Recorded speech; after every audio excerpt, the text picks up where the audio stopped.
संसद के दोनों सदन अनिश्चित काल के लिए स्थगित कर दिए गए साइन डाई के तहत। हम लोग जो शैडो कैबिनेट में काम करते हैं उसमें आप लोगों को कुछ बातें बताना चाहेंगे।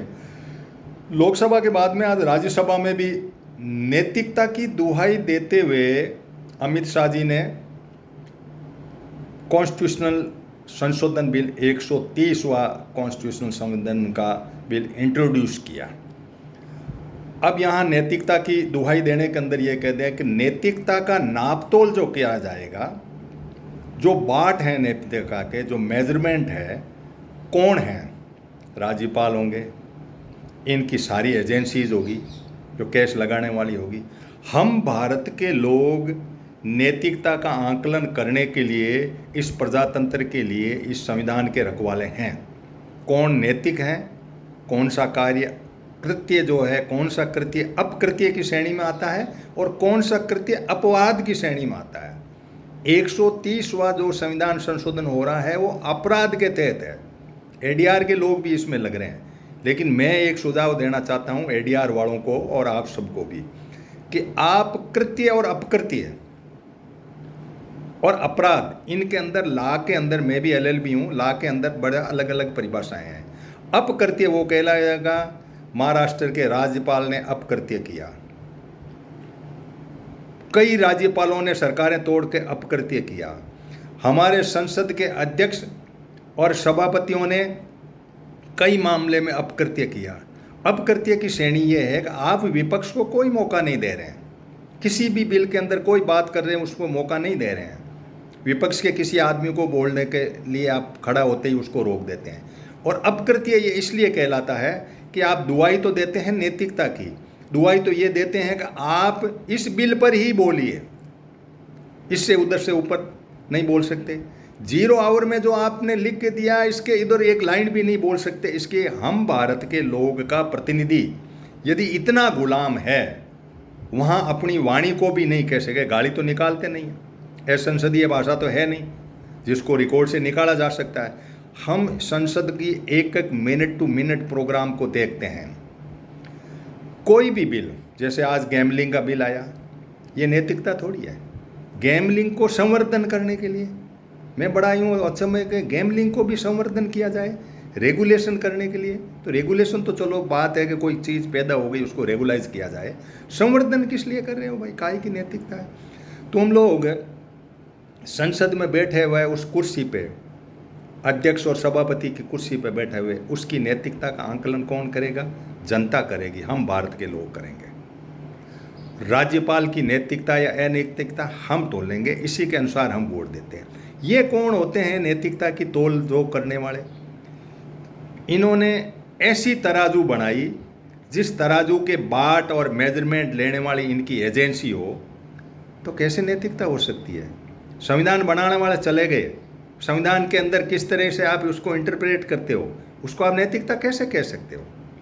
इसलिए अपराध और अपकृत्य, लॉ ऑफ टॉर्ट और भारतीय न्याय संहिता, जिसको पहले आईपीसी कहते थे, तो उनमें बड़ा डिफरेंस है।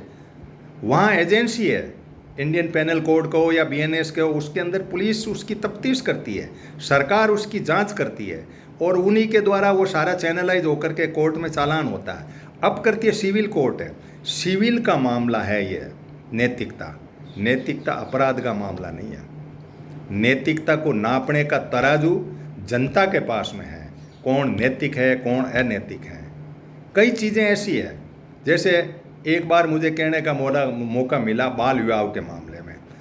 राजस्थान के अंदर यदि किसी की 4 लड़कियां हैं तो वो कोशिश करता है कि 2 लड़की ब्याने वाली है, उम्र में बराबर है, कानून में आती है, एक लड़की पीछे रहती है, तो गरीब आदमी उसको मुकलावा नहीं करता, जिसको कि गोना कहते हो। तो मैंने एक बार कहा था कि जब ये लड़की वहाँ जा ही नहीं है, किसी प्रकार का शारीरिक संबंध नहीं है, एक वो हिंदू मैरिज एक्ट 1955 के तहत वो उसके फेरे खा लेती है ताकि उसकी एक बीमारी मिटे, जब वो बड़ी हो जाएगी तो बेच देंगे। अब कानून कुछ इंटरप्रेट ही नहीं कर पा रहा। कानून, पूरे हिंदुस्तान का कानून, पूरे हिंदुस्तान का कानून बाल विवाह को इंटरप्रेट नहीं कर रहा। यहाँ गरीबों की आप जाकर के देखो कि नैतिकता किसको कहते हैं, कि हम आपस में अपने बैठ के करते हैं कि तीसरी छोरी भी निकाल दे भाई, तेरा मुकलावा मत करना, अभी जिसको भी अपने गोना कहते हैं मत करना। गोना नहीं करने के अंदर क्या, 7 फेरे खा के वो जो फॉर्मेलिटी होती हिंदू मैरिज एक्ट के तहत, उस लड़की को वहीं रख दिया जाता, 2 लड़कियां अपने ससुराल चली जाती है, सारे लोगों को करना पड़ता है। अब आप इनके आंकलन ही नहीं जानते, समाज किस चिड़िया का नाम है उसका ही पता नहीं, आपने अपराध को नैतिकता से जोड़ दिया। ये नहीं, अपराध की जांच एजेंसीज करती है, सीबीआई करती है, पुलिस करती है, सीआईडी सीबी करती है, ईडी करती है, आपके हाथ में वो तंत्र है, उस तंत्र से आप लेते हो। तो आपकी नैतिकता कोरिलेट कर रही है वहाँ, आपकी नैतिकता कैसी है उस पर निर्भर करता है कि अमित शाह जी की होम मिनिस्ट्री की चाबी लिए हुए घूमने वाले आदमी की नैतिकता जो है, जिनको तराजू दिए, उसका नाप तोल करने वाले अमित शाह जी हैं। इसलिए ऐसे बिल का कोई मायना नहीं, नाप तोल के लिए या तो कोर्ट हो या समाज हो। नैतिकता का सही मायने में तो ये है कि हम भारत के लोग हैं कि नैतिक कौन है, अनैतिक कौन है। इसलिए ये जितने भी बिल बन रहे हैं, जितने भी कानून बन रहे हैं, हम मानते हैं कि प्रो कॉरपोरेट बनते हैं, उन लोगों को फ़ायदा देने के लिए बनते हैं, और इसके अंदर धन का व्यवस्था करके इस देश को, ढांचे को चलाने की व्यवस्था है। लेकिन ऐसे जब बिल आते हैं तो तब सोचना पड़ता है कि संसद के अंदर किस तरह की बात उठती है, कैसे डीरेल किया जाता है मैटर को। भ्रष्टाचार मिटाना क्या मानते हैं आप? भ्रष्टाचार मिटाने की बात को आप क्या मानते हो? कई फैक्टर हैं, लोगों ने ज़बरदस्ती पकड़ पकड़ के जेबों में डाल के भी अरेस्ट करवा दिया किसी को करना हो तो।